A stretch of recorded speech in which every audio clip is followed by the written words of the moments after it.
On préparait cette intervention, Robert et moi, et je vais simplement vérifier que ça marche. Non, ça ne marche pas.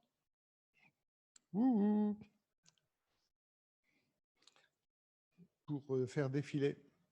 Ça ne semble pas branché.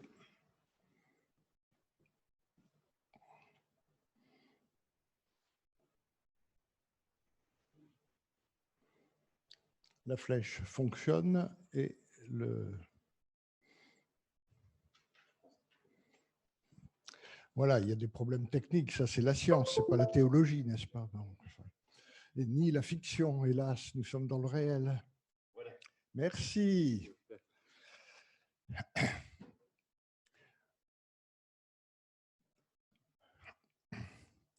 Eh bien, pour commencer donc cette intervention sur à l'aube de la science-fiction moderne, des mondes imaginés selon les Écritures, on va balayer une très très large période spatiale qui va aller de l'Antiquité et de Empédocle jusque on va quitter avec Laplace donc vers 1789 pour dire une date, allez 90 pour son système du monde.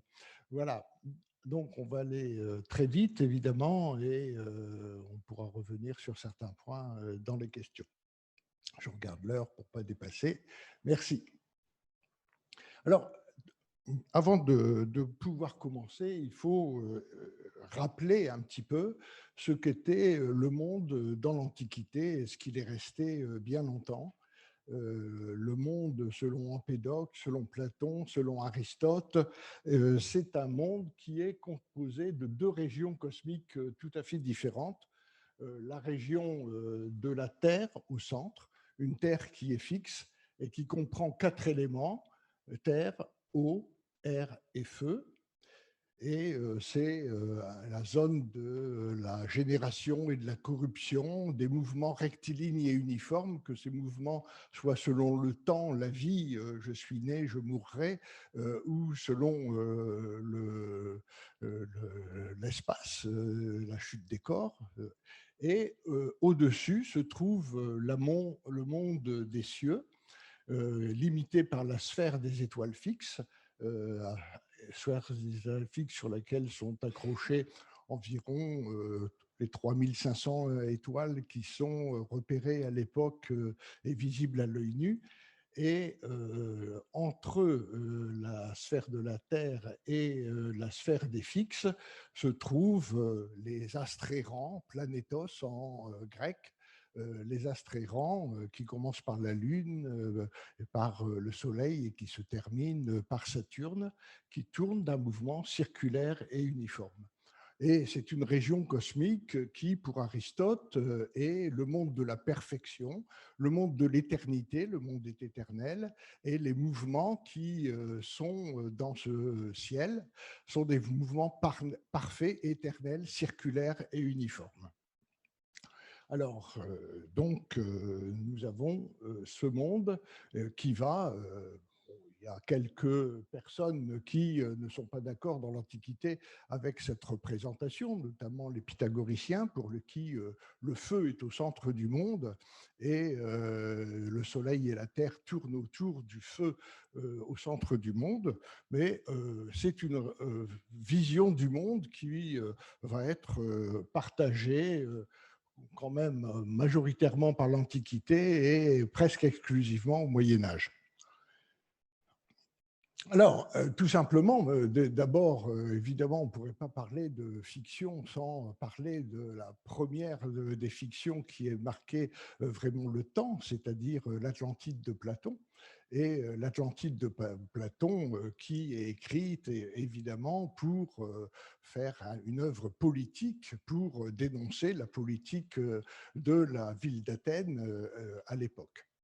Alors, l'Atlantide de Platon, et puis aussi, deuxième siècle de notre ère, Lucien Samosate, qui est un précepteur sophiste qui vit dans l'actuelle Turquie et qui écrit les histoires vraies. Et dans ces histoires vraies, eh bien, il y a un bateau qui va vers l'ouest et qui vogue sur une mer, et la mer s'agite et le bateau va jusque la Lune.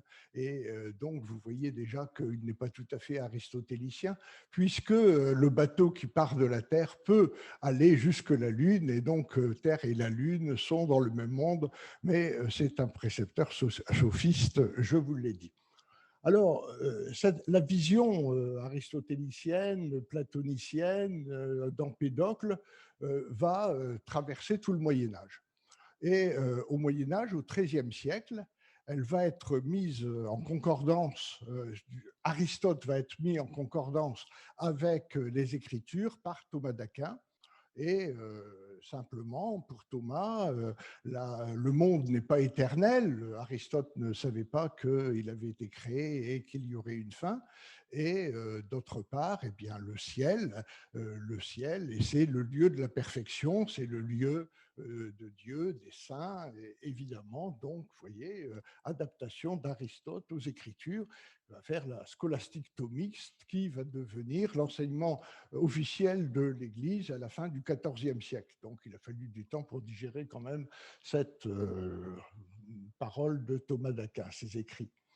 Alors, voilà ici le tympan que vous ne pouvez plus voir de très près actuellement de la Notre-Dame de Paris, tympan du portail central, qui adopte dans une figuration, c'est-à-dire que toutes les figurations artistiques eh bien, sont empreintes de la représentation du monde qui existe à l'époque.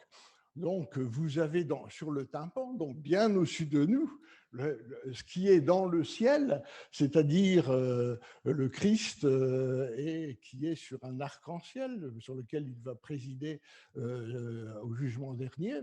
Et c'est un Christ qui n'est pas de majesté, mais un Christ souffrant qui vient qui sublimer la croix et la crucifixion.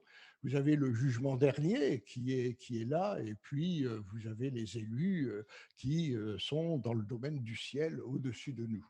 Bon.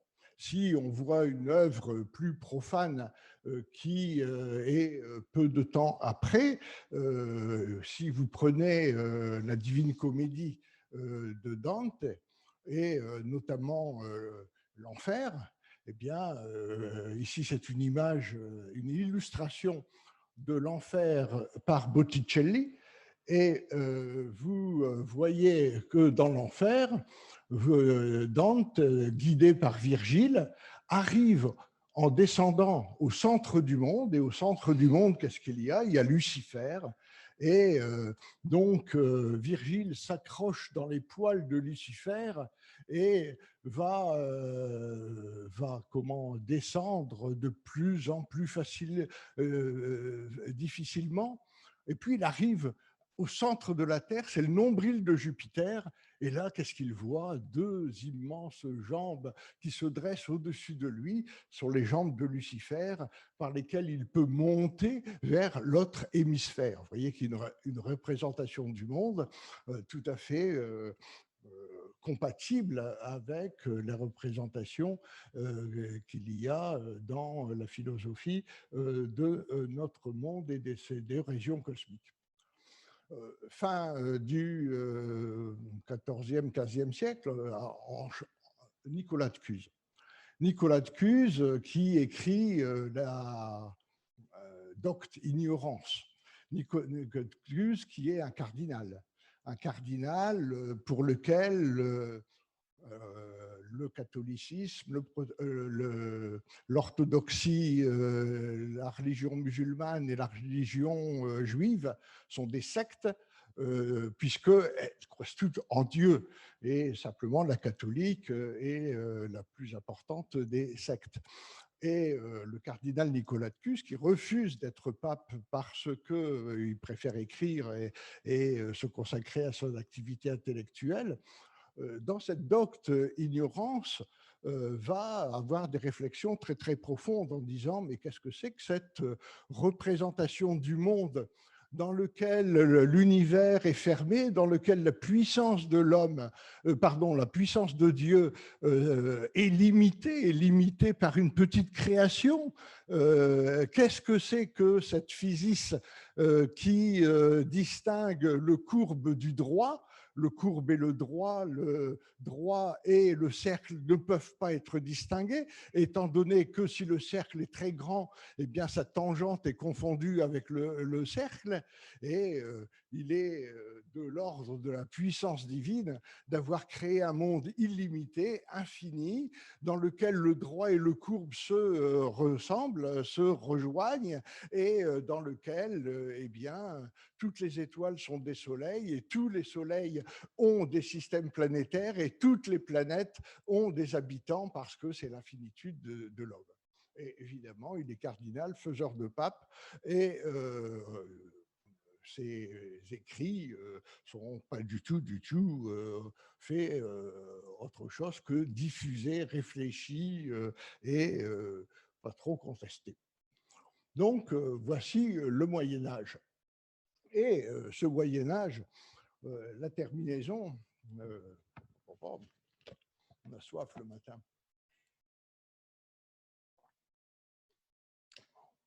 Vous avez peut-être vu ce que c'est ici. C'est un manuscrit qui est un dessin qui est conservé à la bibliothèque municipale de Cambrai. Et c'est un dessin autographe de Christophe Colomb. Et Christophe Colomb se représente découvrant l'Amérique, guidé par les anges. Bon, eh bien, évidemment, 1492, découverte de l'Amérique et de terres qui ne sont pas décrites par les géographes, qui ne sont pas décrites par la Bible, et des hommes et des femmes, oui, des femmes aussi. Hein. Je pense que les Espagnols qui étaient que des hommes et les Portugais qui étaient que des hommes en ont profité quelque peu. Et tout le monde n'est pas Bartholoméo de la Casas, n'est-ce pas? Et découverte d'hommes, donc, qui sont-ils puisqu'on n'en parle pas dans la Bible? Donc c'est une réflexion, mais ça ouvre le champ intellectuel, géographique, et aussi, eh bien, tout n'est pas dans la Bible, évidemment. On est obligé de réfléchir cela à la fin du XVe siècle.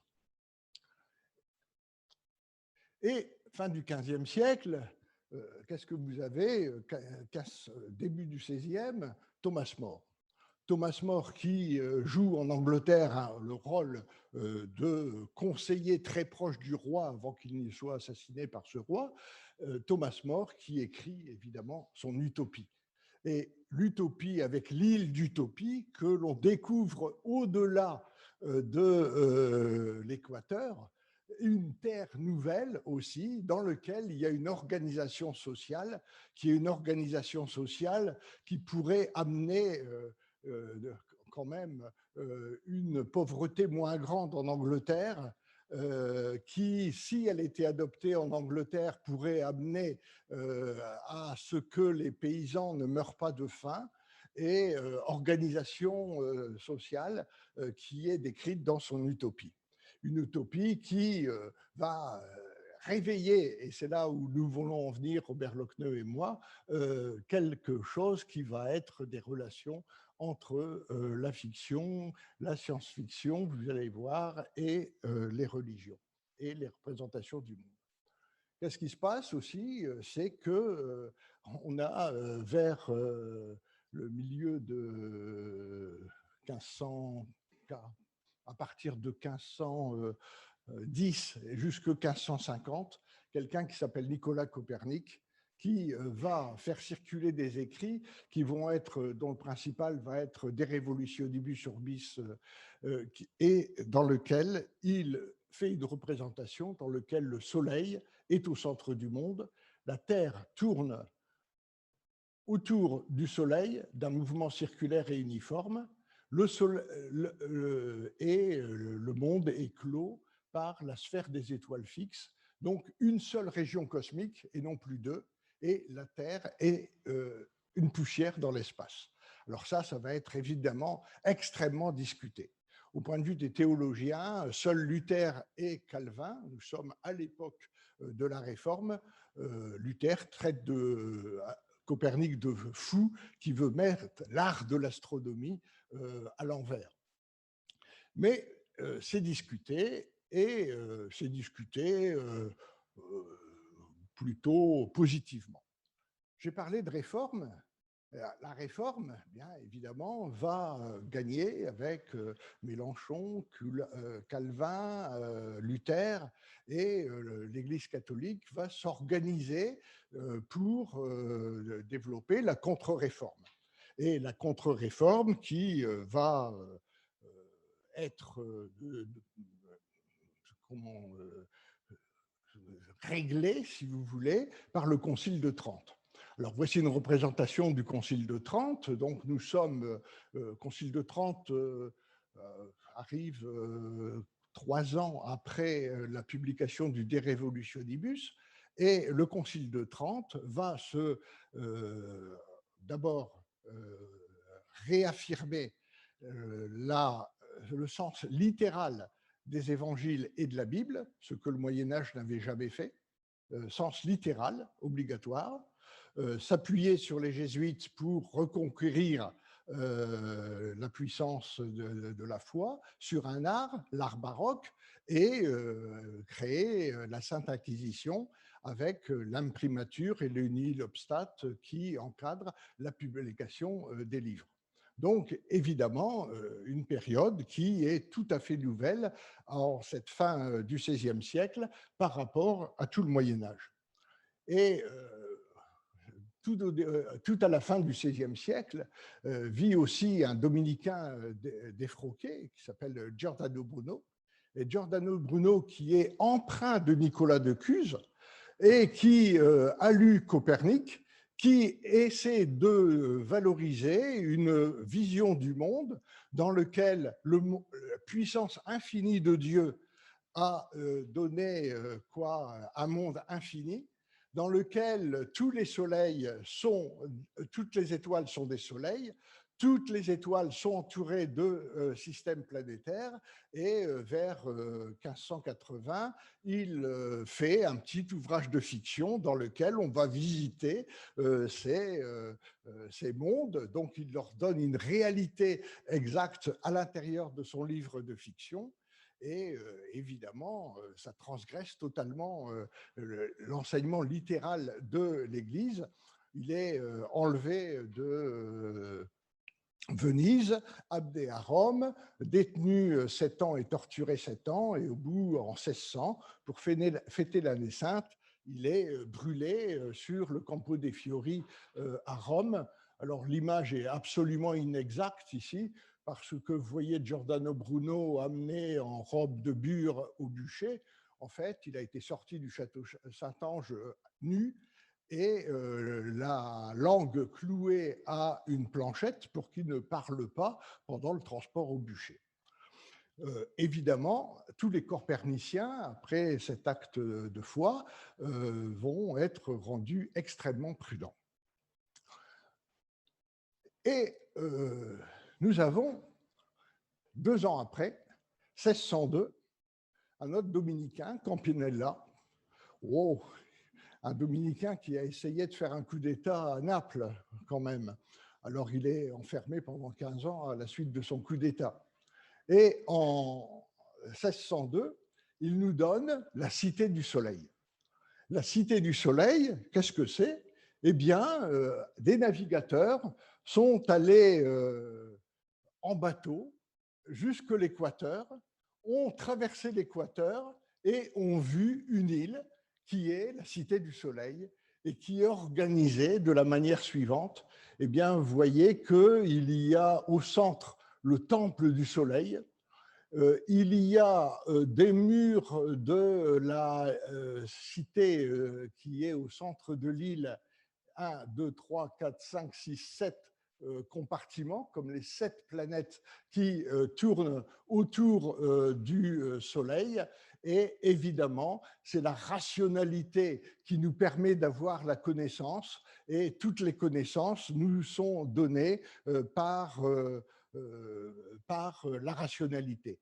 Le monde et la statue de Dieu, écrit Campanella, vivante et connaissante. Toutes ces parties sont dotées de sens et toutes les planètes vont avoir évidemment la vie qui va vivre dedans. Et pour connaître la création de Dieu, eh bien, il faut avoir d'abord travaillé en commun, avoir une communauté, d'avoir une éducation, donc avoir un enseignement, et d'autre part, avoir une organisation. Et ici, dans le temple du soleil au centre du monde, eh bien, il y a les images de la Terre, du ciel, de toutes les planètes qui sont là, avec des miroirs, avec le recueil des rayons du soleil pour nous éclairer et pour éclairer notre réflexion. Voilà, 1602.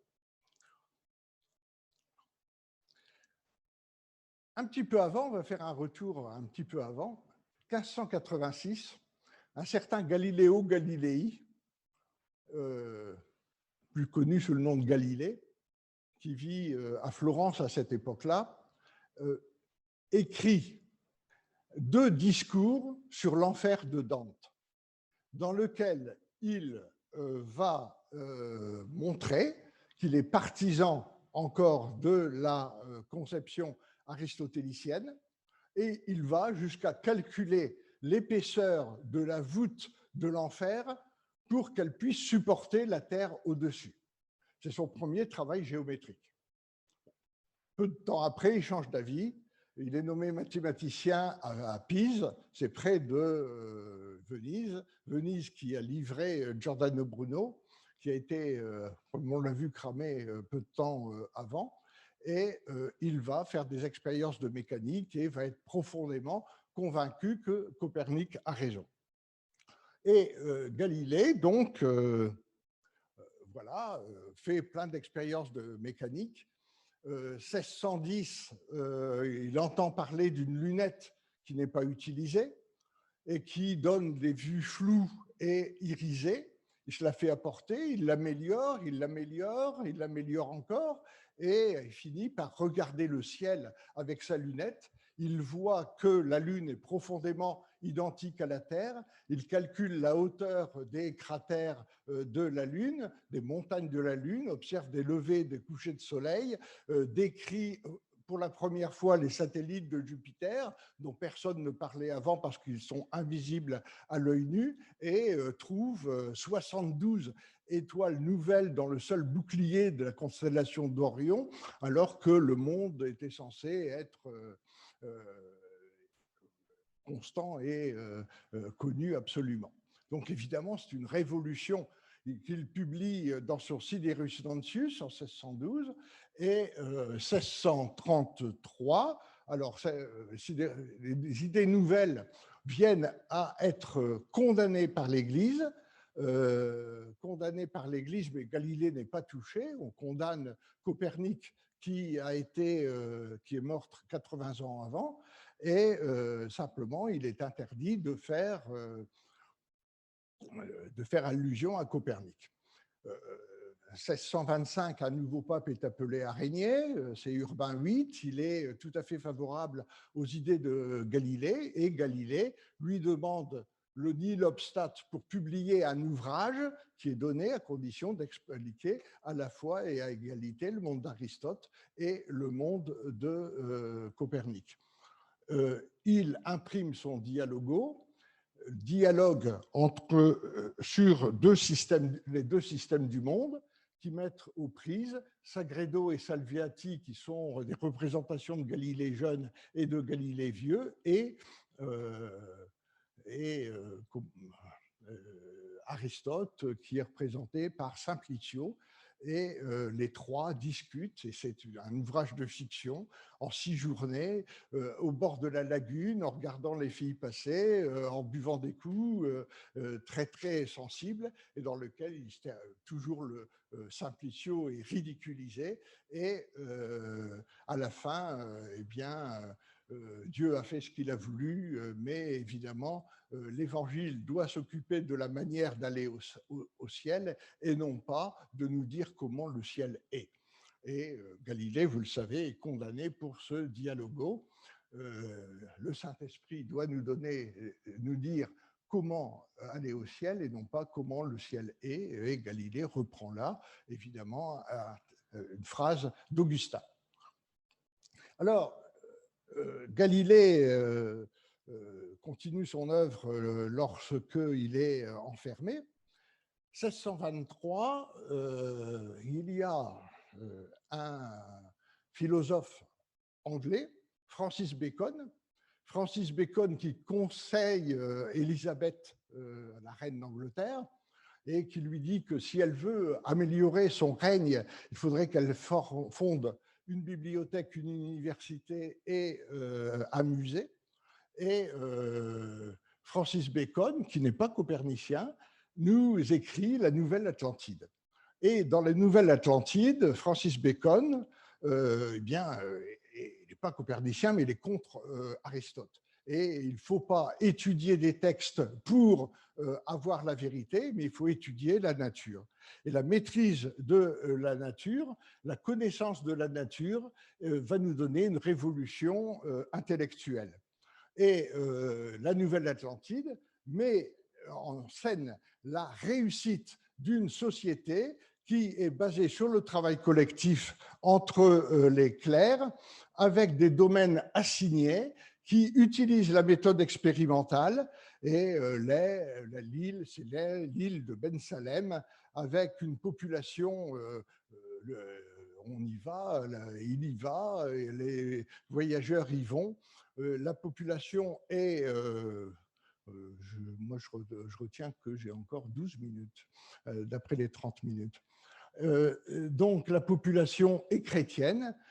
Elle est chrétienne, pourquoi? Elle se précipite vers le navigateur, et le navigateur a peur, il fait le signe de croix, il tombe à genoux, donc elle est chrétienne. Et en fait, elle a été informée par une barque qu'a mis Saint-Barthélemy à flot pour leur donner à leurs ancêtres la Bible et les épîtres de Saint-Barthélemy. 1615, Don Quichotte, dont on a parlé, Don Quichotte II. Et dans ce Don Quichotte II, eh bien, il y a un épisode dans lequel il y a dans une cour une infante qui est séduite par un guitariste, et puis le mariage est la seule solution. Donc, c'est quelque chose qui est terrible. Toutes les servantes attrapent des barbes. La reine-mère meurt. Un géant apparaît. Il domestique le monde. Et la seule solution, c'est que Don Quichotte aille le défier. Et donc, Don Quichotte accepte d'aller le défier et monte les yeux bandés sur un cheval de bois pour aller défier le géant. Et Don Quichotte est arrosé, puisqu'il a les yeux bandés, par de l'eau, puis des soufflets se mettent en œuvre qu'il l'éventent, puis il y a le feu qui est approché, et puis pouf, le cheval de bois prend feu, il est plein de pétards, ça fait tomber Don Quichotte qui voit où il se trouve, et les servantes ont perdu leurs yeux. Mais vous voyez le cosmos aristotélicien que traverse Don Quichotte au cours du récit de Cervantes, ce qui prouve que Cervantes était encore, lui, aristotélicien. Kepler, 1590-735 dans ses œuvres, l'homme qui a trouvé les 3 lois par lesquelles les planètes tournent. Elles tournent selon les ellipses, selon la loi des airs, avec un rapport entre leurs révolutions.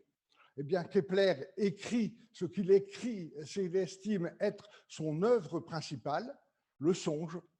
le songe, qui est publié de façon posthume parce qu'il y a quelque chose qui arrive, c'est qu'il met en scène, il circule manuscrit, mais il met en scène sa mère sous la forme d'une sorcière et la mère est arrêtée. Elle passe 12 ans en tôle et Kepler va devoir agir pour qu'elle ne soit pas brûlée. Alors, qu'est-ce que c'est que le songe? Eh bien, Kepler est envoyé en songe sur la Lune. Et là, il rencontre les Sélénites. Et les Sélénites sont chrétiens. Et ils connaissent l'astronomie parce que Dieu leur a révélé. Et ils connaissent l'astronomie, donc ils font une astronomie qui est une astronomie de la Lune, dans lequel ils voient la Terre qui tourne d'un mouvement qui leur paraît circulaire autour de la Lune. Ils font des calculs avec la Voie lactée et avec les étoiles. Ils mettent au point dans lequel la Lune est au centre du monde. Et évidemment, ensuite, il va aller sur Mars et il rencontre les Martiens qui font une astronomie qui est dans laquelle Mars est le centre du monde. Ben, vous le voyez bien, nous ne sommes pas au centre du monde puisque tout le monde se prend pour le centre du monde. Et à partir de Kepler, je crois que le songe marque la naissance de la science-fiction. Parce qu'il y a vraiment la science de Kepler, il y a la fiction, et à partir de là, eh bien, les scientifiques vont vouloir démontrer par des écrits que eh bien, l'imagination de la puissance infinie de Dieu qui se trouve dans les mondes habités, dans une création qui est infinie, eh bien, n'est pas contradictoire avec les Écritures. Donc, nous allons avoir successivement Godwin qui écrit en 1628 qui a l'homme dans la Lune. C'est un évêque anglican, théologien d'Oxford. Il a rencontré Giordano Bruno et il écrit donc L'homme dans la Lune, dans lequel il y a Gonzalez qui est débarqué d'un bateau qui revient de Madagascar sur l'île de Sainte-Hélène. Et il est prisonnier de l'île de Sainte-Hélène qui n'est pas habitée et il faut s'en échapper. Eh bien, il arrive à apprivoiser des cygnes et les cygnes ont des migrations qui, comme les hirondelles et comme les sauterelles, passent de la Terre à la Lune pendant des périodes de l'année. Et donc, les cygnes emmènent Godwin sur la Lune et lui aussi, il connaît ce qui a été écrit avant lui. Donc, il arrive sur la Lune, les Séléniens se précipitent vers lui, il fait le signe de croix, ils tombent à genoux tous, et il est très bien accueilli par les Séléniens. Il décrit la Lune. Juste après, John Wilkins, qui lui vit dans les années 1640, Wilkins, c'est un des fondateurs de la Royal Society. Et c'est le premier secrétaire perpétuel de la Royal Society. Et qu'est-ce qu'il va écrire? 2 livres qui sont La Lune peut être un monde et La Terre peut être une planète. Alors, son argument, c'est que dans la Bible, eh bien, on nous décrit de la géographie, mais on oublie l'Amérique. Donc, la Bible n'est pas exhaustive.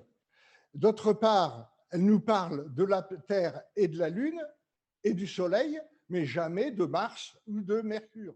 Pas un seul mot. Donc, elle n'est pas exhaustive. Et donc, Jésus, dans les évangiles, a demandé aux apôtres de prêcher dans toutes les nations et ils ne sont jamais allés en Amérique. Donc, les évangiles ne sont pas exhaustifs. Grâce à la lunette de Galilée, on voit que la Lune est un monde, que Mars est un monde, et vous avez compris le reste. Pour gagner du temps, je concentre. Et il y a d'autres mondes avec d'autres présenteurs, avec d'autres animaux, avec d'autres hommes, adaptés aux conditions physico-chimiques précises dans lesquelles ils vivent. Et donc, la Lune peut être un monde et la Terre peut être une planète. Alors, on va passer parce que, eh bien, 1633, publié en 1664, Le Monde de Descartes. Le Monde de Descartes, dans lequel Descartes voit de ses yeux, écrit une fable dans laquelle il voit de ses yeux Dieu créer le monde. Et un monde qui est composé de tourbillons et dans lequel chaque étoile est le centre et chaque tourbillon entraîne les planètes par un principe mécanique. Eh bien, donc, on va avoir ce monde de Descartes qui va évidemment bien imprégner le XVIIe et le XVIIIe siècle en Europe. 1642, Cyrano de Bergerac. Cyrano de Bergerac, Bergerac, c'est la banlieue parisienne, hein, et c'est pas le Pinard. Hein. Donc, Cyrano de Bergerac, qui est un des plus grands auteurs de Mazarinades et appartient à un courant tout à fait contestataire à l'intérieur du XVIIe siècle. Cyrano de Bergerac qui imagine des voyages, il monte en ballon et il redescend, il se retrouve au Canada, alors qu'il a monté en vol vertical. Ça prouve que la Terre tourne, pardon. La Terre tourne puisqu'il se retourne au Canada. Il trouve les Canadiens et les Canadiens sont une secte. Ils lui demandent d'où tu viens. Ils ne croient pas au monde de Copernic, donc ils l'enferment et ils vont le passer au bûcher. Et il veut se barrer de sa prison et donc il confectionne des fioles dans lesquelles il met des gaz et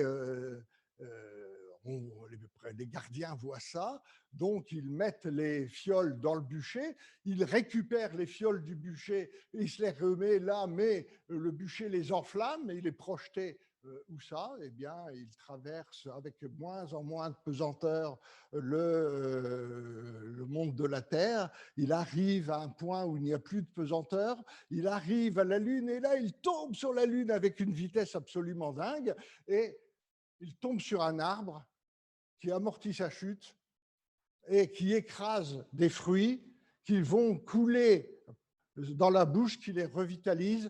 Il est tombé sur le paradis terrestre et sur l'arbre de science du paradis terrestre et les pommes l'ont ressuscité et il rencontre Élie et Élie finit par se fâcher avec lui, le fout en dehors du paradis terrestre et dehors du paradis terrestre, eh bien il va dehors, il va pouvoir revenir sur Terre à Toulouse sans repartir et nous décrire un monde dans lequel, évidemment, c'est Copernic qui a raison. Alors, je termine en disant que, eh bien, nous avons aussi au XVIIe siècle, XVIIIe, Fontenelle qui va nous décrire les entretiens sur la pluralité des mondes et nous entraîner une duchesse qui n'aime pas la bagatelle mais qui aime l'astrolabe vers la découverte de ces mondes cartésiens. Christian Huygens, celui qui a trouvé la valeur de la loi de la gravité, qui écrit son Cosmotéros, dans deux parties, les astres en général, chaque planète du système solaire. Et le monde, Dieu n'a pas créé le monde en vain, donc chaque planète est habitée, chacune a une caractéristique physico-chimique qu'il décrit de façon très précise, avec des êtres qui sont adaptés à ces conditions. 1687, Newton, avec ses Principia, donne les lois selon lesquelles la science, la gravitation universelle agit. Ce n'est pas une raison pour laquelle tout le monde est d'accord avec Newton ou avec Copernic. L'abbé Pluche, en plein XVIIIe siècle, nous écrit le spectacle de la nature dans lequel il nous montre la physique de la Bible, telle prise au sens littéral en ce qui concerne la Genèse. Et évidemment, le démon de Laplace va permettre au XIXe siècle de prévoir et de déterminer le monde dans lequel nous vivons actuellement pour donner d'autres fictions. Voilà.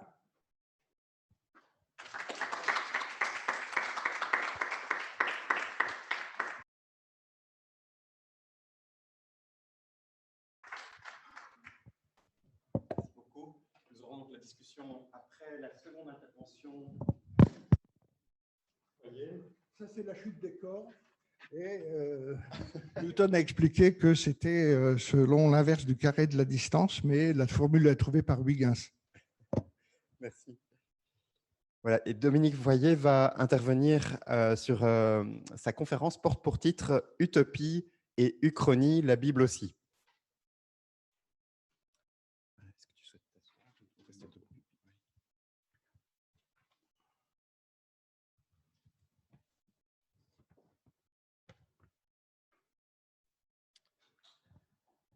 L'utopie, description d'un lieu autre.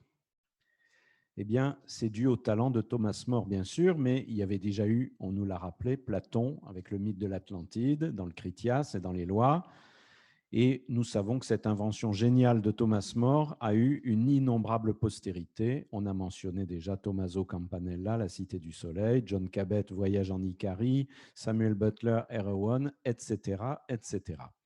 Et puis, il y a une variante, c'est l'Uchronie, la description d'un temps autre, un temps fictif, qui peut être situé dans le futur ou bien dans le passé. Alors, mon hypothèse est celle-ci. La Bible présente quelques textes qui s'apparentent au genre de l'utopie ou à celui de l'Uchronie.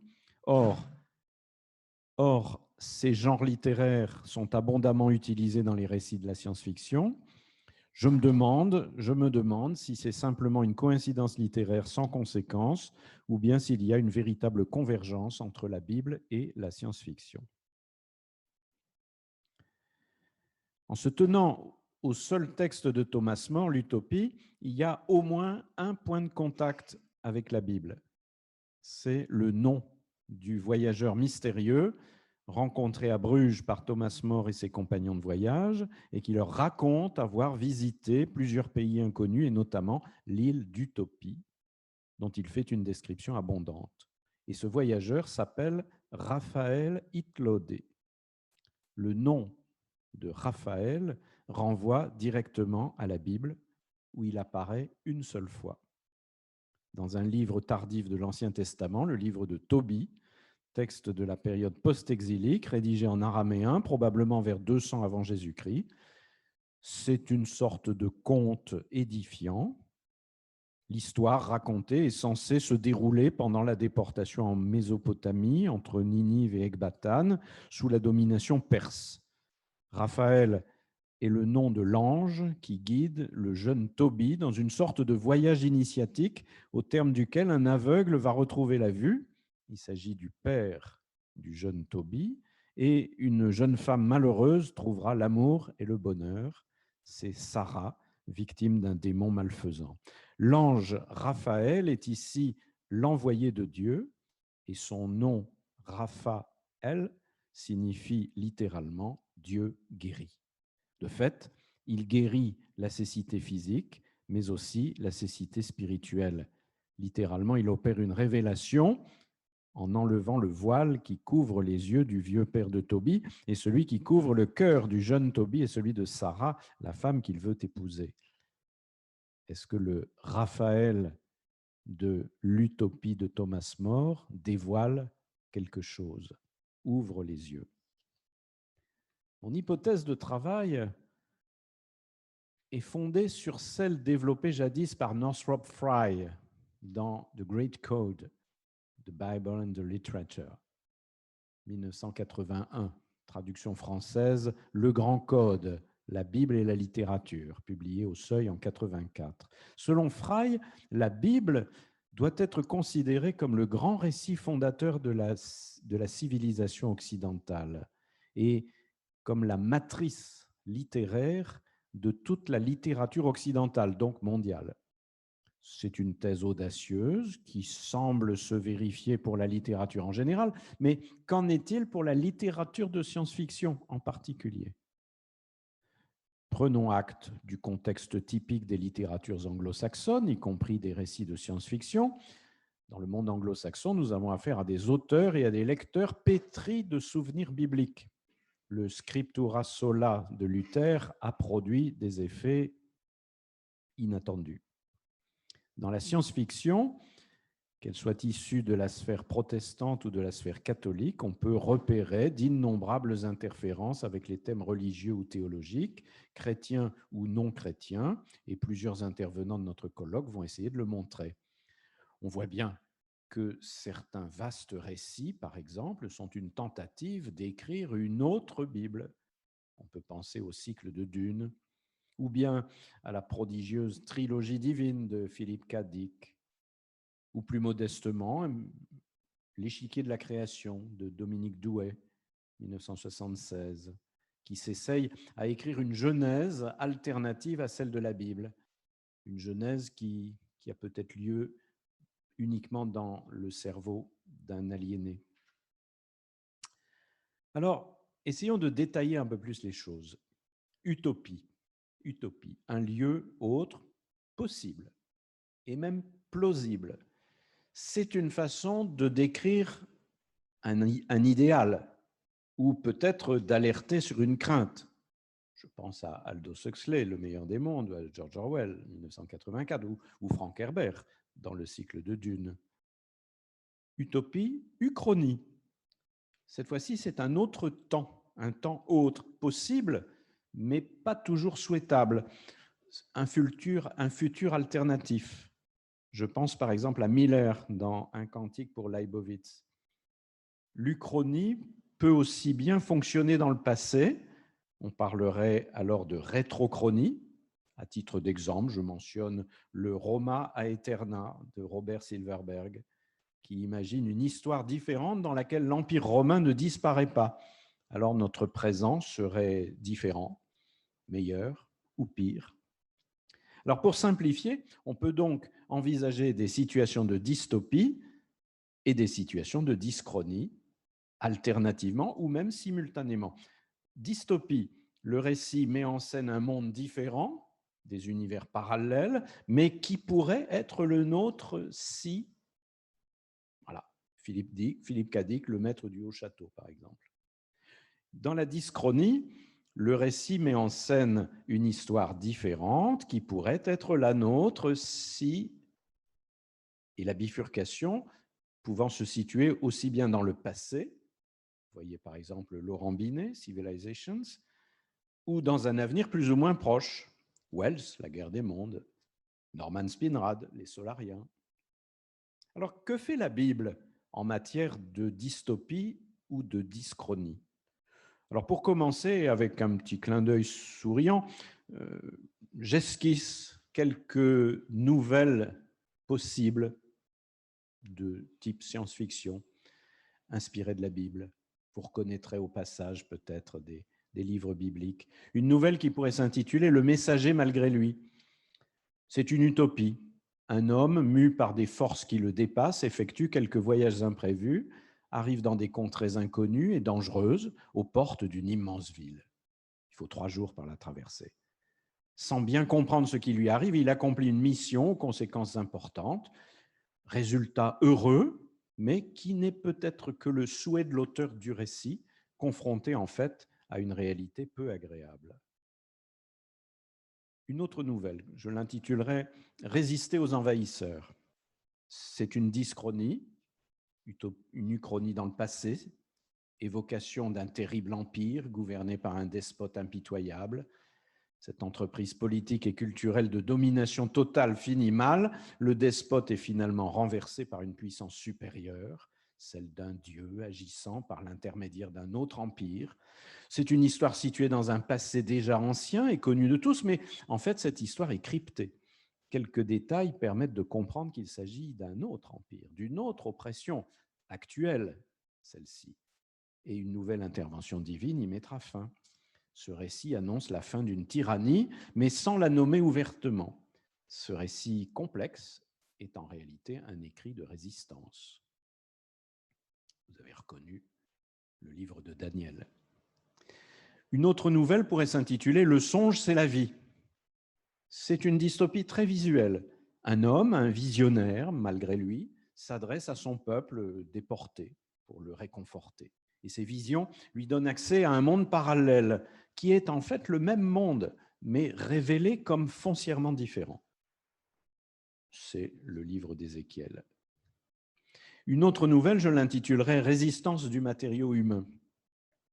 C'est encore une dystopie. Un pouvoir tout-puissant entreprend de soumettre un individu choisi pour ses qualités à différents tests de résistance, tests physiologiques, psychologiques, moraux. Différents expérimentateurs cherchent à l'amener à ses limites, à le briser. Au final, c'est un tête-à-tête avec le suprême détenteur du pouvoir. C'est le livre de Job.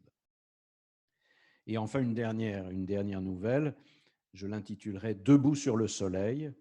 C'est une uchronie dans le futur, qui pourrait bien être aussi une utopie. Un homme persécuté et exilé met en récit ses visions. Remarquable construction narrative où les visions s'emboîtent les unes dans les autres.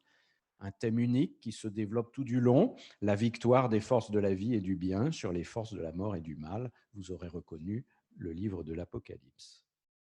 Alors, quelle est l'influence biblique sur les genres utopie et uchronie? Les auteurs bibliques, on le sait, utilisent différents genres littéraires. Dans l'Ancien Testament, on va trouver par exemple 2 poèmes initiaux rédigés en style mythologique, puis un vaste ensemble de récits historiques, de codes, de lois, avec des recensements, des chroniques royales, mais aussi on trouve des contes, de petits romans, il y a même des allégories, des recueils d'oracles, de prophéties, sans oublier la poésie lyrique et de vastes collections de proverbes, de maximes et de réflexions sapientielles. Une véritable bibliothèque. Et dans le Nouveau Testament, c'est la même chose. 4 biographies d'un même personnage, un récit historique, diverses correspondances et pour finir, un ensemble de visions à signification cryptée. Tout cela est savamment assemblé, cousu, pour former un grand récit, selon l'expression de Jean-François Lyotard. Un récit fondateur, ou du moins possiblement fondateur. C'est le but et la raison d'exister de la Bible, divisée en Ancien et Nouveau Testament. Je dis bien un récit et non pas un mythe, car pour les écrivains bibliques et pour leurs éditeurs finaux, c'est bien une histoire présentée comme réelle et dans laquelle sont mentionnés des événements réels, attestés par l'histoire et par l'archéologie. La Bible se présente comme étant l'histoire, avec la majuscule. Ceci est lourd de conséquences. Mais les genres littéraires utopie ou uchronie, au sens où nous les rencontrons dans beaucoup d'écrits de science-fiction, sont-ils vraiment présents dans la Bible? Et si oui, comment et pourquoi? D'abord, disons que, de fait, ces genres littéraires sont présents dans la Bible, mais d'une manière typique. Prenons 2 exemples, assez représentatifs, je pense. Dans l'Ancien Testament, le livre de Daniel, dans le Nouveau Testament, le livre de l'Apocalypse. Ces 2 livres ont pour caractéristique commune d'appartenir à un genre littéraire typique de la période tardive du judaïsme, aux alentours du 2e ou 3e siècle avant Jésus-Christ, jusqu'au 2e ou 3e siècle après Jésus-Christ. C'est un genre littéraire qui est nommé précisément le genre apocalyptique. Si la plupart des récits, des écrits proprement apocalyptiques n'ont pas été retenus pour faire partie du canon des Écritures saintes, de nombreuses traces s'en trouvent un peu partout dans les 2 testaments et de manière très visible dans les 2 livres que je viens de mentionner, le livre de Daniel et le livre de l'Apocalypse. Ce qui caractérise le genre apocalyptique, c'est de construire un récit de type prophétique, ouvertement présenté comme une révélation, comme un dévoilement. C'est le sens même du mot apocalypse en grec, dévoilement. Le récit met en scène un personnage principal, le jeune Daniel, dans le cas du livre de Daniel, ou Jean, le voyant, dans l'Apocalypse, personnage principal avec ses visions et ses actions. De plus, le genre apocalyptique fait largement usage de représentations émotionnellement fortes. Les récits mettent en scène des créatures monstrueuses, des anges, d'autres créatures immatérielles, des combats d'ampleur cosmique, de brusques renversements de situation, des événements hautement improbables et qui pourtant se produisent, des situations de jugement dernier où la vie et la mort sont en jeu. Toute cette imagerie nous a d'ailleurs été rendue familière par l'usage qu'en fait le cinéma lorsqu'il adapte les récits de science-fiction pour les écrans grands ou petits. Vous voyez, les blockbusters et les jeux vidéo. La portée réelle de ces récits apocalyptiques est donc de dévoiler le sens caché des événements présents à travers l'évocation soit d'événements du passé. Dans le livre de Daniel, les événements censés avoir lieu sous le règne du roi de Babylone, Nabuchodonosor, et de son successeur Balthazar, soit d'événements futurs, comme dans l'Apocalypse. Le voyant, exilé à Patmos, voit par anticipation le jugement divin et la catastrophe cosmique. En somme, pour parler de l'aujourd'hui, le livre de Daniel feint de raconter une histoire du passé, alors que le livre de l'Apocalypse parle au futur, de ce qui est en réalité en train de se passer actuellement.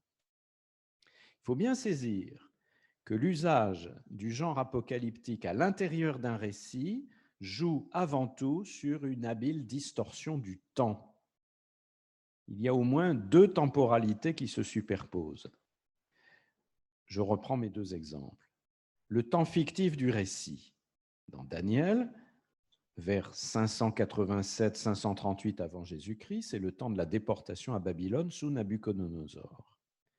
Dans l'Apocalypse, c'est le jugement divin dans un futur non précisé. Ça, c'est le temps du récit. Et puis, il y a le temps des événements réels, au moment de la composition du récit. Dans Daniel, rédigé vers 167-166, c'est le moment de la persécution du roi grec Antiochus Épiphane, souverain séleucide, et la révolte de Judas Maccabée. Dans l'Apocalypse, on est plutôt vers 95 après Jésus-Christ, c'est l'époque de la persécution de Domitien.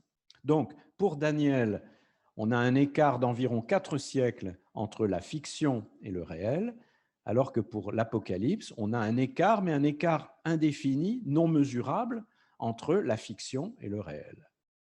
Notons que ce deuxième cas est beaucoup plus riche émotionnellement, parce que le jugement divin révélé et la catastrophe annoncée sont alors aussi bien imminents que lointains.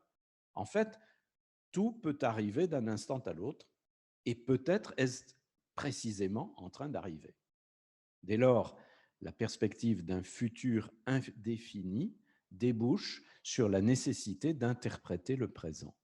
La persécution bien réelle est interprétable comme étant le commencement de la fin. Mais alors, pourquoi les écrivains bibliques ont-ils recours à l'utopie dans le passé, comme dans le livre de Daniel, ou dans le futur, comme dans le livre de l'Apocalypse? La réponse est assez évidente.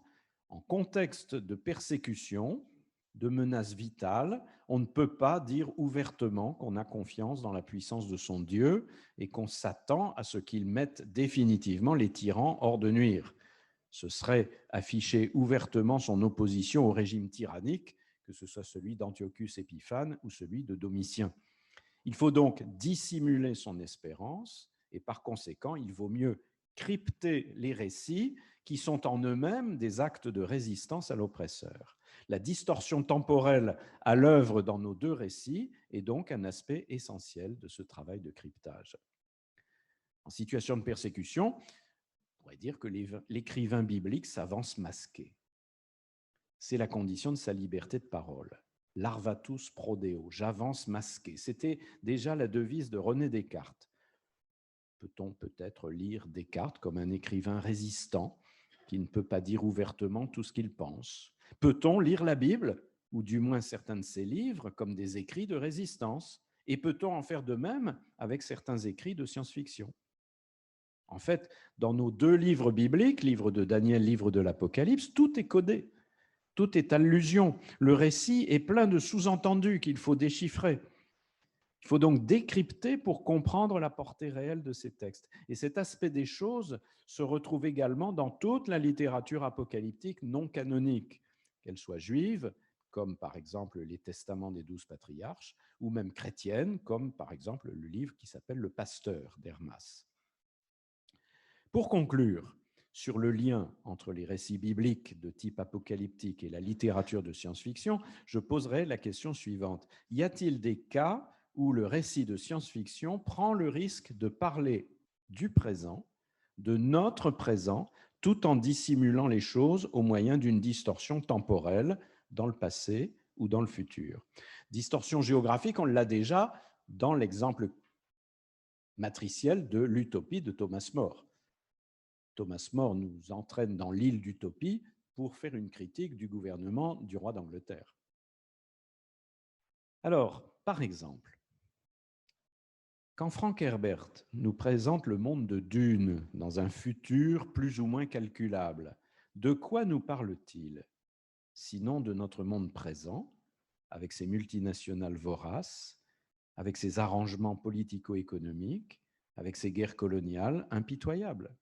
Ne nous parle-t-il pas aussi des guerres de libération, au Vietnam, en Amérique latine ou ailleurs? Ne nous parle-t-il pas de la puissance des croyances religieuses dans les mouvements tiers-mondistes de révolte contre la tyrannie du capitalisme international?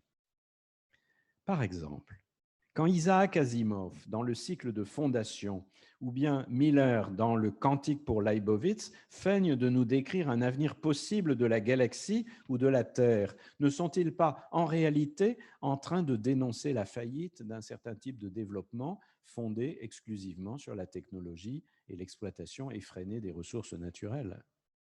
Par exemple, quand Alain Damasio, dans La zone du dehors, 1999, dépeint une société de surveillance totale fondée sur le classement de ses membres, générant une logique d'exclusion permanente, le tout sur fond de consumérisme généralisé, que fait-il sinon de nous parler de notre société actuelle, menacée par des révoltes urbaines dont la violence répond à la violence des rapports sociaux? Bien entendu, tout cela pourrait se dire ouvertement dans des ouvrages savants de type universitaire ou dans des tribunes journalistiques, et c'est le cas.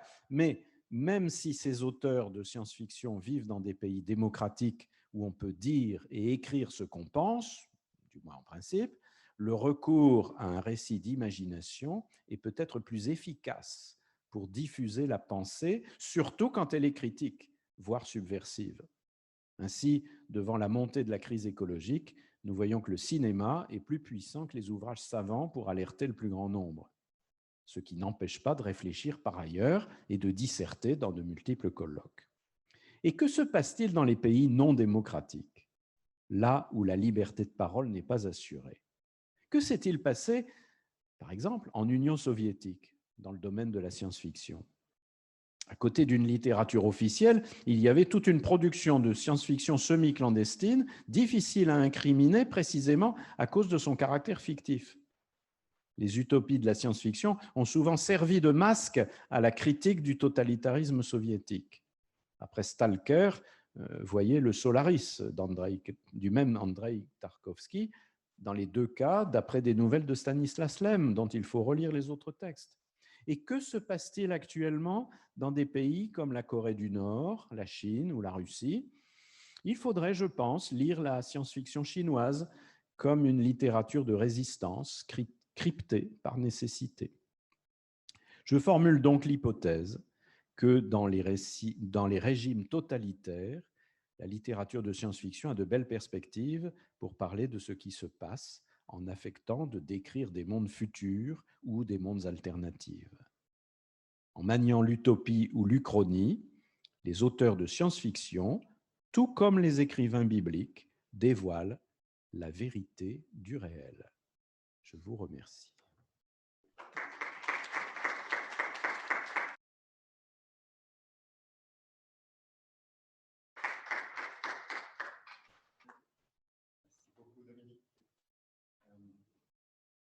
Michel, est-ce que vous souhaitez rester assis ou vous mettre ici?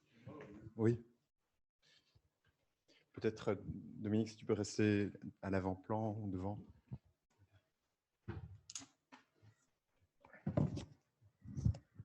Merci.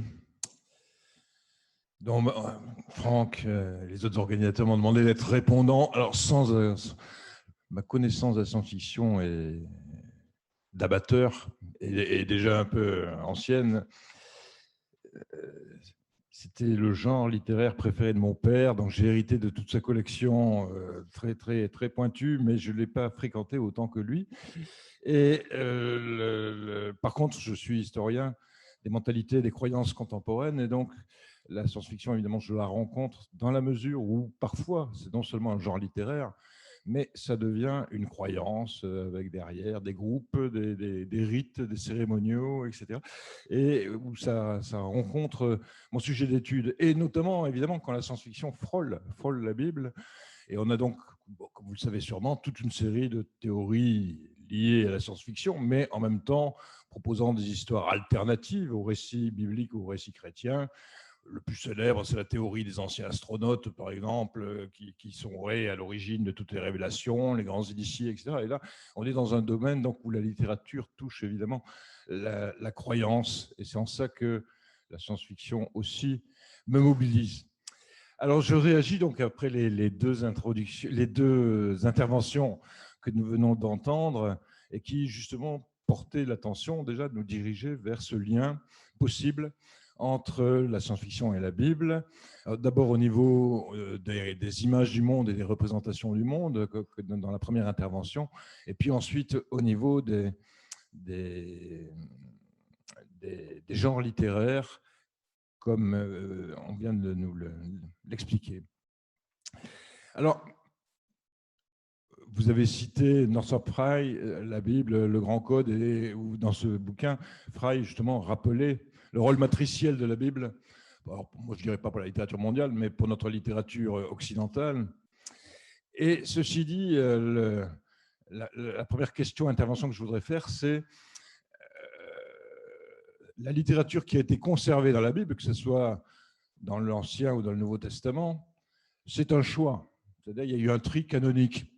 Et vous le rappeliez vous-même à propos des Apocalypses, on a gardé celle de Daniel, on a gardé celle attribuée à Saint Jean, mais il y a plein d'Apocalypses intertestamentaires qui n'ont pas été gardés canoniquement, qui ont été rejetés vers les marges, vers la gnose, vers l'hérésie, etc., vers tous ce qu'on pourrait appeler les christianismes ou les judaïsmes disparus, puisque toute une série d'écritures qu'on connaît mieux depuis les découvertes du XXe siècle, la mer morte, des écrits gnostiques, etc., mais qui étaient donc marginalisés ou qui ont circulé de manière sulfureuse parmi les apocryphes, etc. Et donc, ce qui m'intéresse d'abord, c'est justement ce principe-là de tri canonique qui permet de distinguer dans la littérature biblique et tout ce qui a été une littérature parabiblique, aussi bien à l'époque juive qu'à l'époque des débuts du christianisme.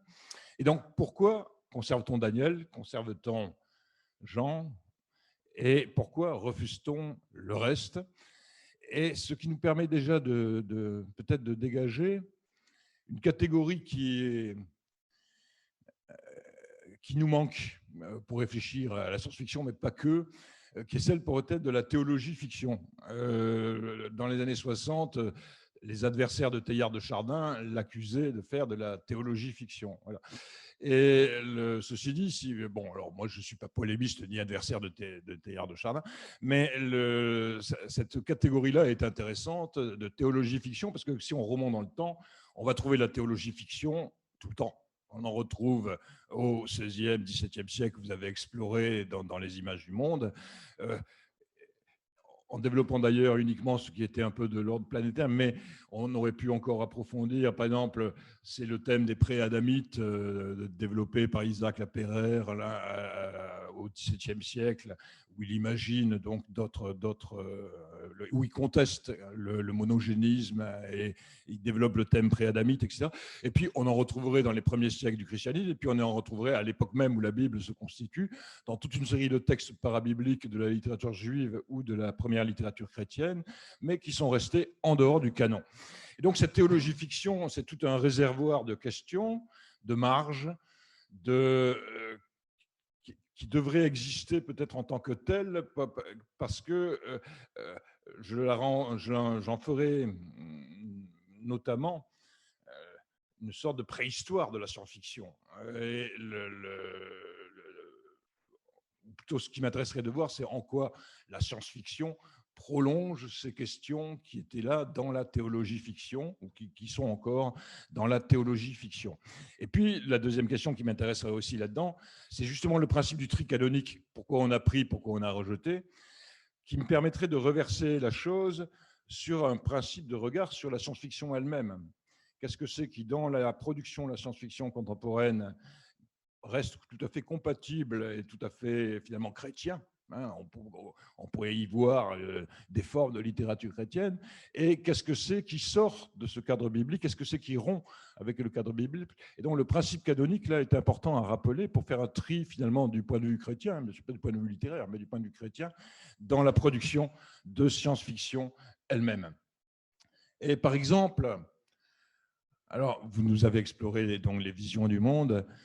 Et ce que Coiré appelait dans son bouquin de 57 le passage du monde clos à un univers infini, avec les différentes représentations que vous nous avez données. Bon. En quoi, finalement, y a-t-il vraiment une rupture qui se fait à ce moment-là par rapport à la Bible? Ou plus exactement, oui, il y a bien sûr de la rupture par rapport à la représentation du monde au Moyen-Âge, aristotélicienne, etc. Mais où, par rapport à la Bible elle-même, où se situe exactement la... Est-ce que la rupture, elle est de passer d'un monde clos à un univers infini, ou est-ce que la rupture, elle est sur des choses plus petites, par exemple, d'un univers hiérarchisé, la notion de hiérarchie, par exemple, qui était présente chez Aristote et dans les visions du monde, est-elle vraiment biblique? Cet univers hiérarchisé, on trouve bien dans la Bible, de mon point de vue, le principe anthropique, dans les récits de la création et de la Genèse, par exemple, puisque tout culmine dans l'homme, mais la notion de hiérarchie, par contre, elle me paraît beaucoup moins évidente. Elle paraît plus venir du monde grec. Et donc, de passer du monde clos à cet univers infini, est-ce vraiment une rupture ou au contraire un dévoilement de quelque chose qui était déjà présent dans la Bible?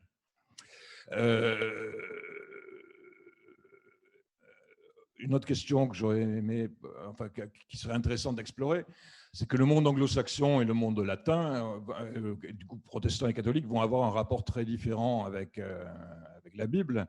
Ça serait intéressant justement d'interroger ça pour voir si dès l'époque que vous exploriez se spécifie une première science-fiction de type anglo-saxon, une première science-fiction de type latin, ou contexte protestant, contexte catholique, si ça produit des choses très différentes, ce qui permettrait de répondre peut-être à la question que nous posait dans la conférence inaugurale Serge Lehmann sur la marginalisation du rapport à la science-fiction en France, qui n'est pas du tout le cas évidemment dans le monde anglo-saxon. Est-ce qu'on pourrait retrouver une racine de ça déjà dans la France de Descartes et l'Angleterre de Bacon? Est-ce que déjà il y a cette spécificité différente? Donc voilà, c'est déjà des questions très vastes que je vous pose pour inaugurer la discussion.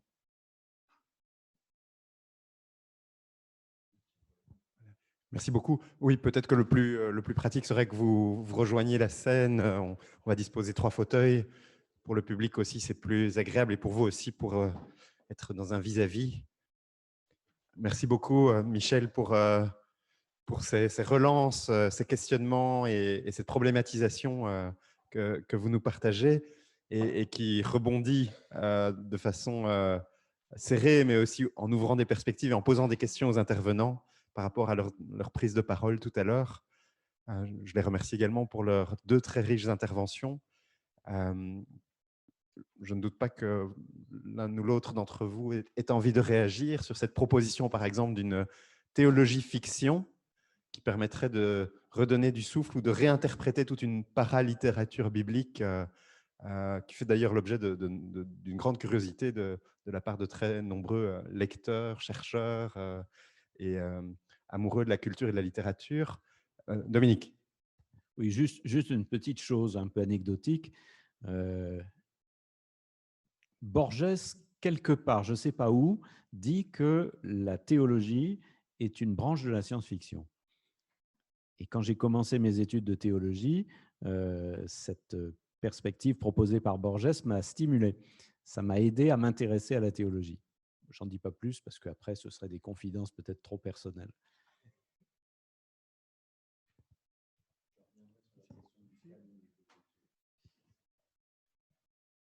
quand on parle de théologie ou de science-fiction, il faut prendre, disons, dans la Bible, un certain nombre de récits qui sont quand même des récits qui doivent être totalement fictifs.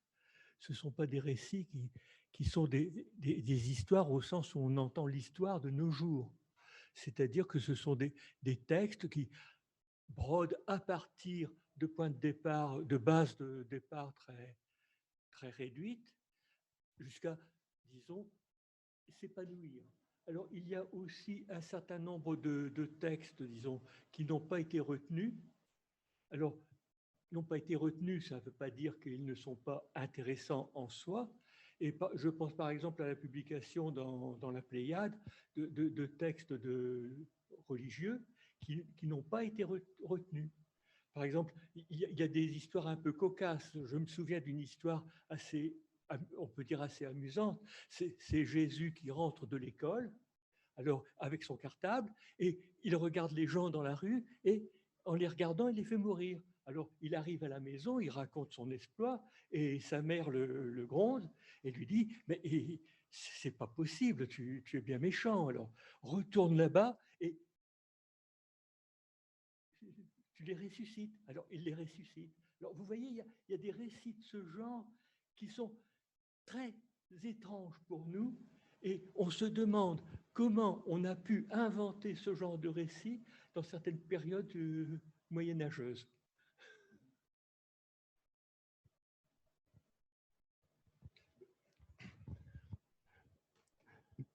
Vous posiez 3 questions dans ce que vous avez dit. D'abord, est-ce que la fiction va aussi sur quelque chose qui est pré-adamique? Nous sommes, Robert et moi, physiciens, donc on a travaillé sur les images du monde. Il est évident qu'il y a de la fiction qui concerne aussi la biologie. Et ce que vous citez était quelque chose qui était post-Lamarck et pré-Darwin. Donc, bien sûr, on pourrait faire des mêmes raisonnements en ce qui concerne la biologie et l'évolution de la biologie. La deuxième question que vous posiez était celle de Coiré, rupture entre le monde clos et l'univers infini. Coiré est un philosophe, et un philosophe qui était antérieur à plein de découvertes en histoire et en épistémologie, et il n'était pas du tout un praticien. Tout ce que l'on montre dans notre bouquin, c'est effectivement que lorsqu'on regarde les choses de loin, on voit des ruptures. Lorsqu'on les regarde de près, on voit du continuum. Et bien évidemment, le continuum est quelque chose de tout à fait important. On a vu que c'était avant ou après Copernic qu'il pouvait y avoir des fictions. Et simplement, nous avons insisté dans cette intervention sur le fait qu'il y avait un imaginaire qui était créé par le monde clos, il y a un imaginaire dans le monde infini, et il faut faire passer les gens qui ne sont pas physiciens d'un imaginaire à un autre, et donc c'est pas impunément que les physiciens tout à fait chrétiens qui sont ceux qui ont inventé le monde infini montrent qu'il n'y a pas de contradiction avec la Bible, puisque la Bible ne peut pas parler de tout, et que c'est la phrase de Galilée, Dieu nous a si vous voulez, a fait une création en 2 termes. D'une part, ses actes, et c'est le monde, et d'autre part, notre intelligence qui doit être appliquée à la découverte du monde. En ce qui concerne la description de sa création, la Bible s'adresse à des gens qui sont ignorants. Donc, il parle par analogie, par paraphrase, et il ne donne pas la réalité. Par contre, Dieu nous a dotés d'une intelligence, et une intelligence avec laquelle nous pouvons avoir une méthode pour découvrir la manière dont il a procédé. Et Galilée dit je suis très ignorant de l'électricité, du magnétisme, et je sais un peu plus de choses en mécanique. L'important, c'est que à la fin de la science, et la fin c'est illimité, eh bien, nous saurons les actes de Dieu qui sont illimités, mais nous n'y arriverons jamais. C'est-à-dire la science est en parfaite évolution, et évidemment la Bible doit être traitée comme une image en ce qui concerne la description de la création et des actes de Dieu. La troisième question, c'est la différence entre l'univers anglo-saxon et celui qui ne l'est pas. Moi, je dirais peut-être une différence essentielle qui existe au XVIIe siècle et au XVIIIe siècle et au Moyen-Âge sur les deux parties qui sont le protestantisme et le catholicisme. Là, il y a des différences essentielles. C'est-à-dire qu'un mystère qui est un mystère comme la messe est interprété par les catholiques depuis l'existence de la religion comme étant dans l'univers aristotélicien interprété par Thomas d'Aquin, la transsubstantiation. C'est-à-dire que les corps ont des substances et des accidents. Les accidents, c'est ceux quoi nous sommes sensibles par les sens. Donc, les accidents, c'est la couleur du vin, c'est le goût de la pomme, ça sont des accidents. Mais à partir de ces accidents, nous devons trouver la substance des choses. Alors, comment dire qu'après la consécration, le vin, c'est le sang du Christ et le pain, c'est le corps du Christ? Ça s'explique très bien dans la physique aristotélicienne revisitée par Thomas d'Aquin. C'est-à-dire que nous avons toujours les accidents avant et après la consécration. Donc, le sang après la consécration a le goût du vin, a l'apparence du vin, ce sont les accidents, mais il s'est transsubstitué. Et de même pour le pain. Alors ça, les catholiques le maintiennent après la contre-réforme, tandis qu'à la réforme, la consécration, c'est un symbole. Et donc, il n'y a pas besoin de transsubstantiation. Et donc, les catholiques vont prendre position, dans leur grande majorité, contre l'atomisme, parce que l'atomisme ne peut pas expliquer le mystère de la transformation en l'Eucharistie.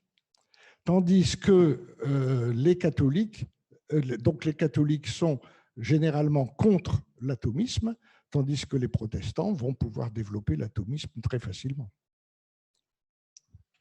D'accord, merci. Alors, je vais rebondir sur le...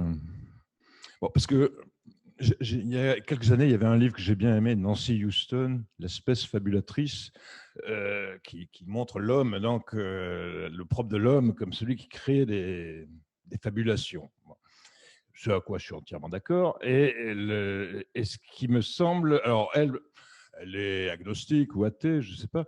Et donc, elle ne distingue pas trop dans le type de fables que nous racontons. Sinon, il y a des fables pauvres et puis des fables riches. Voilà. Bon. Et la Bible rentre dans cet univers de fabulation. Ça va vous paraître péjoratif, mais attendez. Et elle ne craint pas, la Bible, quels que soient les genres littéraires, mais à travers certains genres littéraires qu'elle emploie en particulier, elle ne craint pas la fable. C'est-à-dire que la Bible ne craint pas la fiction et intègre dès l'Ancien Testament de la fiction, en le sachant, pas sans faire exprès. Et même, par exemple, quand elle ouvre la Genèse par 2 récits de la création, on voit la trace du collage, quoi. Elle a fait exprès de laisser la trace de collage de 2 récits qui sont d'origine, de nature différente, etc. Elle n'a pas cherché à camoufler ça sous la forme d'un récit unifié qui tomberait du ciel, etc. Bon. Donc la Bible, construction, y compris dans cette construction, donc toute une série de fables. Mais ceci dit, donc, il y a quand même un principe de tri qui fait autre dans la Bible que les fables riches et les fables pauvres. Et donc c'était ça que revenait ma question sur le tri canonique. hein. Pourquoi toutes les fables ne deviennent-elles pas bibliques et pourquoi certaines restent donc dans le parabiblique, dans ce que j'appelais les théologies fiction. Théologie fiction, d'ailleurs, qui peut être celle égyptienne ou mésopotamienne ou grecque, à laquelle la Bible s'est opposée dans sa construction elle-même, l'expérience hébraïque face à la Mésopotamie, la Grèce ou l'Égypte, mais parfois à l'intérieur même de la logique biblique, des dialectiques bibliques elles-mêmes, un certain nombre de questions purement bibliques, mais toutes les réponses n'ont pas été prises. Et, bon, voilà. Et donc, c'est à partir de ça que le même principe de tri m'intéresserait aujourd'hui pour interroger la production imaginaire de science-fiction, de transhumanisme, en fait, de fantastique de notre époque ou de notre. Quel serait le regard, quel peut être le regard biblique sur cette production-là? Ça ne peut pas être uniquement distingué des fables riches et des fables pauvres. Il y a un autre principe biblique de tri, à mon avis. Voilà. Alors, je vous redonne la parole. Bon, très rapidement, je ne crois pas qu'il y a une logique de la Bible. Il y a des logiques. C'est-à-dire que jusqu'au XVIIIe siècle, à l'époque où on croyait que la Bible était l'œuvre de Moïse, et donc il y avait forcément une unité à l'intérieur de la Bible, tandis que maintenant l'étude lexicale montre les apports différents, les origines, les contextes dans lesquels cet écrit a été constitué. Donc il y a des logiques. Et le Moyen-Âge, avant Thomas d'Aquin, discutait aussi des contradictions qu'il y avait dans la Bible. Et par exemple, Robert Grossetête, évêque de Lisieux, est celui qui a fondé la théorie ondulatoire de la lumière en voyant que, par exemple, il fallait travailler sur la contradiction de la Genèse entre un monde où la lumière et les ténèbres sont séparées le premier jour et les luminaires sont créés le quatrième. Et avec cela, il dit Dieu a créé un point de lumière, le luxe, et le luxe avait la propriété de s'étendre indéfiniment, immédiatement pour étendre la lumière et l'espace. Et arrivé aux limites de cette ténuité, il se reconcentre sous forme de lumen. Il a de la chance, lumière en latin se dit à la fois lux et lumen. Donc il y a le lux et la lumen. Et à la quatrième condensation, il y a les luminaires qui sont créés. Donc, ce qui prouve que l'univers est plein, qu'il est plein d'éther, que la lumière ne peut pas être corpusculaire, comme disait Imdala Hitam vers l'an 1000, elle est ondulatoire, bon, et ainsi de suite. C'est-à-dire que des logiques sont tirées, des contradictions aussi. Oui, alors il y aurait beaucoup de choses à dire là-dessus, hein, mais ça nous entraînerait beaucoup trop loin, parce qu'aujourd'hui, on va faire une autre interprétation des mêmes textes de la Genèse, du même texte, et qui sera une interprétation complètement différente, mais non contradictoire. Tout à fait. Voilà, du XIIIe siècle. Alors, je voudrais simplement revenir sur la question du canon des Écritures. Pourquoi certains textes entrent-ils dans le livre canonique et d'autres restent à l'extérieur? Quels sont les critères de choix? Qu'est-ce qui fait qu'il y a cette distinction? Alors, il faut d'abord se rappeler que ce processus de constitution d'un canon des Écritures, en ce qui concerne la Bible, Ancien et Nouveau Testament, c'est un processus qui se fait aux alentours du 2e, 3e siècle après Jésus-Christ. Les choses vont vraiment se figer au 3e siècle, à la fin du 3e siècle, pour les chrétiens comme pour les juifs. Donc, simultanément, que ce soit dans le judaïsme ou dans le christianisme, il va y avoir ce processus de canonisation des Écritures. Qu'est-ce qu'on garde? Alors, le critère, c'est une question d'identification. Qui sommes-nous? Les Juifs qui sont en train de se séparer avec les chrétiens et de manière assez conflictuelle dans ces périodes du 2e, 3e siècle, après Jésus-Christ, je dis bien, les Juifs sont confrontés à ce problème. Qui sommes-nous? Et les chrétiens ont le même problème. Donc, répondre à cette question, c'est par exemple dire quelles sont les Écritures que nous reconnaissons comme saintes et auxquelles nous allons nous référer. Donc, Qu'en est-il des textes à caractère apocalyptique? Parce que, de fait, ils existent, mais on constate que c'est ces textes-là qui ont fait le plus de problèmes. La tendance générale a été de ne pas les intégrer dans le canon des Écritures. Alors, dans le judaïsme, le phénomène est assez évident, puisque les rabbins, réorganisant le judaïsme après la grande catastrophe de la destruction de Jérusalem et de la diaspora, ont tendance à éliminer du canon des Écritures juives tout ce qui aurait trop de caractéristiques apocalyptiques. Il en reste quand même un peu, mais pas beaucoup. Chez les chrétiens, le processus est à peu près analogue, sauf qu'il y a quand même le livre de l'Apocalypse qui est entré dans le canon des Écritures. Notons au passage que c'est ce livre-là qui a fait le plus de difficultés pour entrer dans le canon des Écritures. Ça n'a pas été partout accepté très facilement. Mais on arrive quand même, au moment où les choses se stabilisent, à ce que le livre de l'Apocalypse fait partie des livres reconnus comme inspirés, comme saints. Et donc, ça veut dire que une certaine littérature de type apocalyptique a sa place dans le canon des Écritures pour les chrétiens, alors que pour le judaïsme, ça sera plus difficile. Bon, j'en dis pas plus parce que sinon on rentrerait dans des considérations techniques qui n'ont pas lieu d'être ici. Je signale simplement que les textes bibliques, Ancien et Nouveau Testament, sont des créations littéraires, je ne dis pas des fictions, mais sont des créations, sont des œuvres littéraires. Alors, s'agissant par exemple du livre de Daniel dont j'ai beaucoup parlé, tout lecteur se dit, bah oui, mais c'est évidemment une fiction. On ne va pas prendre ça comme étant une vérité historique, parce que c'est trop gros, il y a trop de détails qui montrent que c'est une fiction. Il suffit de lire le livre.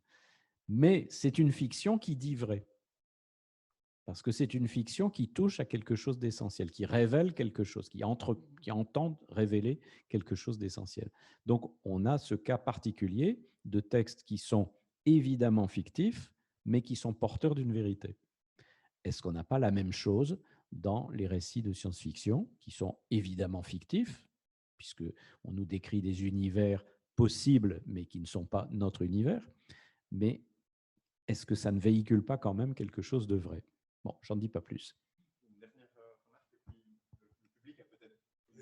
Très, très rapidement, deux choses. Descartes fait exactement la même chose en écrivant un roman vrai.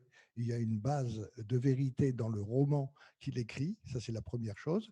Et deuxièmement, il ne faut pas limiter la canonisation des textes aux juifs et aux chrétiens. C'est évidemment aussi le cas des musulmans, puisque le Coran actuel a été fait non pas sous Mahomet, mais un siècle après Mahomet. Merci. Je pense qu'il y a encore des questions. J'en ai. Oui, Michel. Ce qui est intéressant là-dedans, c'est donc qu'il n'y a pas que des fictions riches et pauvres, il y a aussi des fictions vraies et des fictions fausses. Et donc, l'univers du vrai et du faux.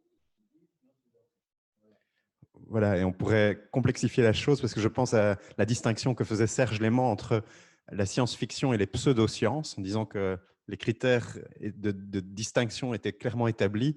Est-ce qu'il y aurait lieu de faire une distinction entre la pseudo-théologie et la théologie-fiction, par exemple? Mais,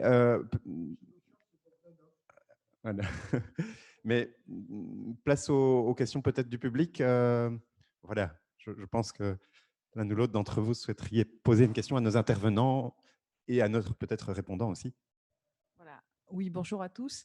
Moi, ce n'est pas vraiment en fait une question, quoique peut-être par rapport à l'Uchronie, une Uchronie donc chrétienne. Vous n'avez pas cité Voici l'homme de Michael Moore Cook en 1965. Je ne sais pas si vous connaissez ce roman. Mais je pense que c'est un très beau roman qui aurait pu tout à fait éclairer ou illustrer donc le propos donc de Monsieur Frey, dans le sens où c'est un personnage qui fait un voyage dans le temps. Alors c'est une machine à explorer le temps qui ne peut aller que dans le passé et sur un seul voyage. Et donc c'est un chrétien convaincu qui veut rencontrer le Christ. Et donc il fait le voyage dans le temps jusqu'en Judée.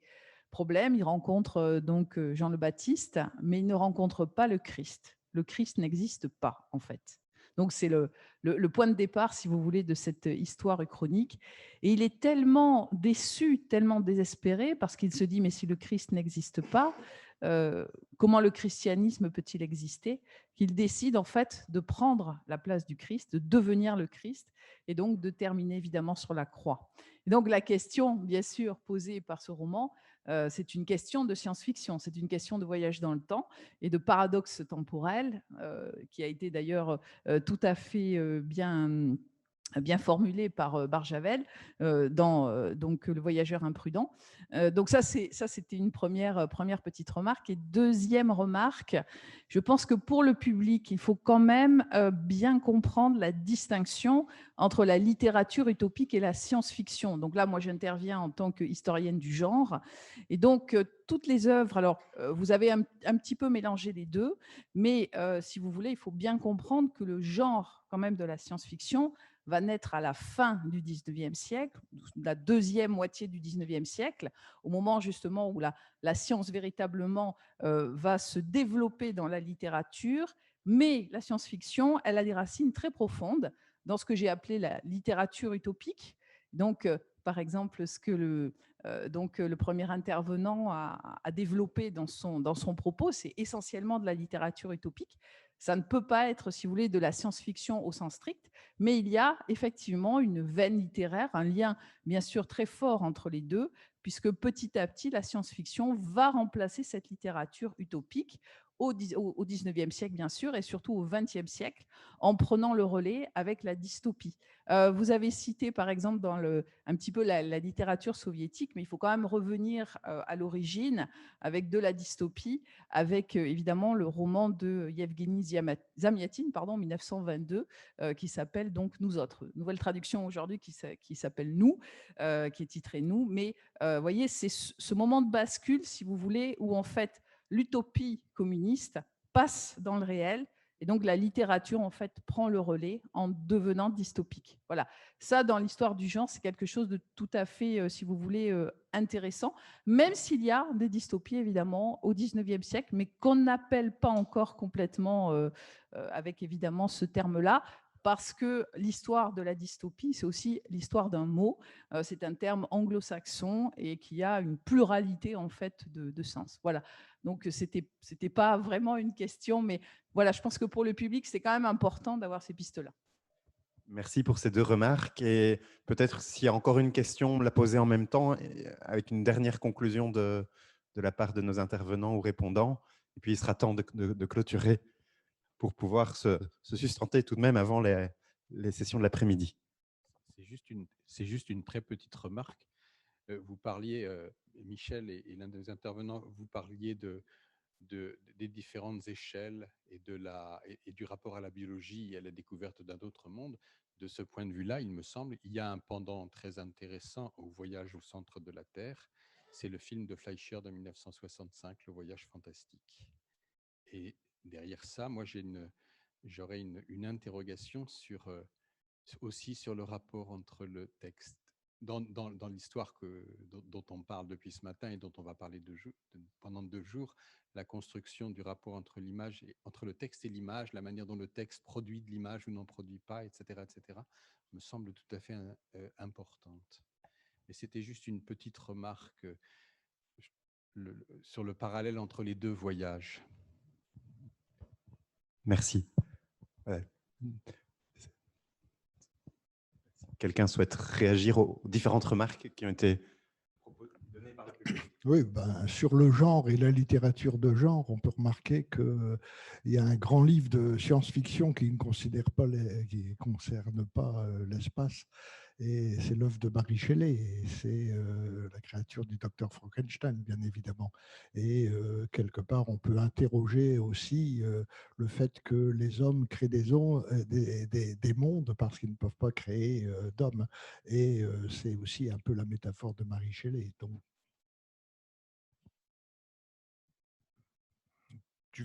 sinon, j'ai plein de questions encore. Je pourrais demander si le Jardin d'Éden et la Terre promise sont des utopies, mais ou sinon... Si vous avez plein de questions, il faut peut-être les Bah. En déjeunant, parce que je vois que le temps, voilà, il est temps de... Voilà, donc un tout grand merci.